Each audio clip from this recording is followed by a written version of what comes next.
ನಮಸ್ಕಾರ, ಚಿಟ್ಟೆ ಹೆಚ್ಚಿಗೆ ಸ್ವಾಗತ. ಕನ್ನಡ ಧಾರಾವಾಹಿ ಕಲಾವಿದರ ರಿಯಲ್ ಲೈಫ್ ಮಕ್ಕಳು ಹೇಗಿದ್ದಾರೆ ಅನ್ನೋದನ್ನ ಈ ವಿಡಿಯೋದಲ್ಲಿ ನೋಡೋಣ. ಸಿಲ್ಲೆಲಲ್ಲಿ ಧಾರಾವಾಹಿ ಖ್ಯಾತಿಯ ಹಾಗೂ ಅಮೃತಧಾರೆ ಧಾರಾವಾಹಿ ಖ್ಯಾತಿಯ ನಟ ಆನಂದ್ ರವರ ರಿಯಲ್ ಲೈಫ್ ಮಗ ದುಷ್ಯಂತ್. ಹಿರಿಯ ನಟ ಅನಂತ ವೇಲೂರವರ ರಿಯಲ್ ಲೈಫ್ ಮಗಳು ಅರ್ಚನಾ.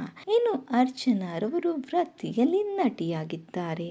ವಸುದೇವ ಕುಟುಂಬ ಹಾಗೂ ಬಿಗ್ ಬಾಸ್ ಕಾರ್ಯಕ್ರಮ ಖ್ಯಾತಿಯ ನಟಿ ಹಂಸ ಪ್ರತಾಪ್ ರವರ ರಿಯಲ್ ಲೈಫ್ ಮಗ. ಭಾಗ್ಯಲಕ್ಷ್ಮಿ ಧಾರಾವಾಹಿಯಲ್ಲಿ ಭಾಗ್ಯ ಪಾತ್ರಧಾರಿ ಆಗಿರುವಂತಹ ನಟಿ ಸುಷ್ಮಾ ರಾವ್ ರವರ ರಿಯಲ್ ಲೈಫ್ ಮಗ ಆರ್ಯ. ಹಿಟ್ಲರ್ ಕಲ್ಯಾಣ ಧಾರಾವಾಹಿ ಖ್ಯಾತಿಯ ನಟ ದಿಲೀಪ್ ರಾಜ್ ರವರ ಮಕ್ಕಳು ಅದಿತಿ ಹಾಗೂ ಧೃತಿ. ಆದಿಲಕ್ಷ್ಮಿ ಪುರಾಣ ಹಾಗೂ ಲಕ್ಷ್ಮೀ ಬಾರಮ್ಮ ಧಾರಾವಾಹಿ ಖ್ಯಾತಿಯ ನಟಿ ಸುಷ್ಮಾ ರವರ ರಿಯಲ್ ಲೈಫ್ ಮಗಳು ದಿವಿನಾ. ಇಷ್ಟು ಕಲಾವಿದರಲ್ಲಿ ನಿಮಗೆ ಇಷ್ಟವಾದ ಕಲಾವಿದರು ಯಾರು ಅನ್ನೋದನ್ನ ಕಮೆಂಟ್ ಮಾಡಿ. ವಿಡಿಯೋ ಇಷ್ಟವಾಗಿದ್ದಲ್ಲಿ ಲೈಕ್ ಹಾಗೂ ಶೇರ್ ಮಾಡಿ. Thank you.